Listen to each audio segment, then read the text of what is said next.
କଲମ ଯେତେ ଦାମୀ ହେଉନା କାହିଁକି, ଗାଳି ନଥିଲେ ସେ ମୂଲ୍ୟହୀନ। ସେମିତି ମଣିଷ ଯେତେ ଶିକ୍ଷିତ ହେଉନା କାହିଁକି, ସଂସ୍କାର ଏବଂ ବ୍ୟବହାର ନଥିଲେ ସେ ଶିକ୍ଷା ବି ମୂଲ୍ୟହୀନ। ସଫଳ ହେବାକୁ ଚାହୁଁଥିବା ବ୍ୟକ୍ତି ନିଜ କାମ କରିବାର ଶୈଳୀ ପରିବର୍ତ୍ତନ କରିବା ଉଚିତ, କିନ୍ତୁ ଚିନ୍ତାଧାରାକୁ ନୁହେଁ। କେବେ ବି ନିଜକୁ ଛୋଟ ମନେ କରନ୍ତୁ ନାହିଁ।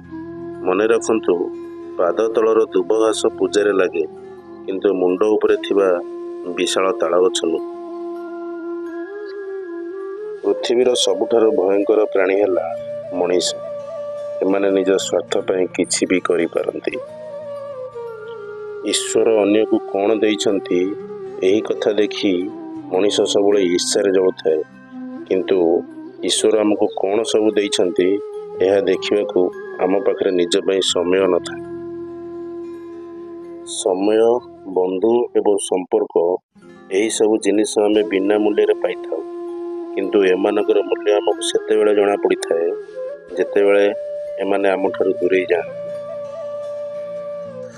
ଘରଠୁ କବାଟ ଛୋଟ, କବାଟଠୁ ତାଲା ଛୋଟ, ତାଲାଠୁ ବି ଚାବି ଛୋଟ, ହେଲେ ସେହି ଛୋଟ ତାଲାରେ ପୁରା ଘରର କବାଟ ଖୋଲି ହୁଏ।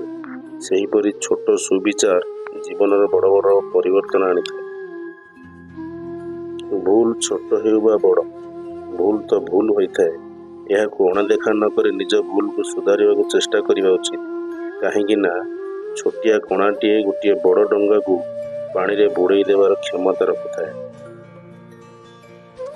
ସବୁବେଳେ ସବୁକିଛି ପାଇବାର ଆଶା ହିଁ ମଣିଷକୁ ଦୁଃଖ ଓ ଅଶାନ୍ତିର ଅନ୍ଧକାର ମଧ୍ୟକୁ ଟାଣି ନେଇଥାଏ। ତେଣୁ ଈଶ୍ୱର ଯାହା ଦେଇଛନ୍ତି ସେଥିରେ ଖୁସି ହେବା ଉଚିତ, ତେବେ ଯାଇ ଏ ସଂସାରରେ ଶାନ୍ତିରେ ବଞ୍ଚିପାରିବେ। ଜୀବନ କାହା ପାଇଁ ସହଜ ନୁହେଁ, କିନ୍ତୁ ଆପଣଙ୍କୁ ପ୍ରତ୍ୟେକ ଥର ପରୀକ୍ଷା ଦେବାକୁ ପଡ଼ିବ, ନଚେତ ଆପଣଙ୍କ ସମସ୍ତଙ୍କ ପଛରେ ଏକୁଟିଆ ରହିଯିବେ। ଶ୍ରୀକୃଷ୍ଣ କେହି ଜଣେ ପଚାରିଲେ, ଜଳଠାରୁ ପତଳା କ'ଣ ଅଟେ? ଭୂମିଠାରୁ କିଏ ଭାରି ଅଟେ? କିଏ ଅଗ୍ନିଠାରୁ ପ୍ରଖର ଅଟେ? କିଏ କଜଳଠାରୁ କଳା ଅଟେ?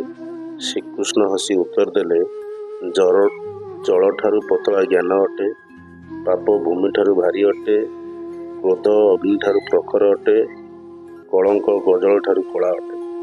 ଦର୍ଶକ ବନ୍ଧୁ ଯଦି କଥାଟି ଭଲ ଲାଗିଥାଏ ଆପଣମାନଙ୍କୁ ଲାଇକ୍ କରିବେ, ଭଲ ଲାଗିଥିବ ଏବଂ ଚ୍ୟାନେଲକୁ ସବସ୍କ୍ରାଇବ କରିବେ, ସେୟାର କରିବେ ଏବଂ ଚ୍ୟାନେଲକୁ ସବସ୍କ୍ରାଇବ କରିବେ। ରହିଲି, ଜୟ ଜଗନ୍ନାଥ।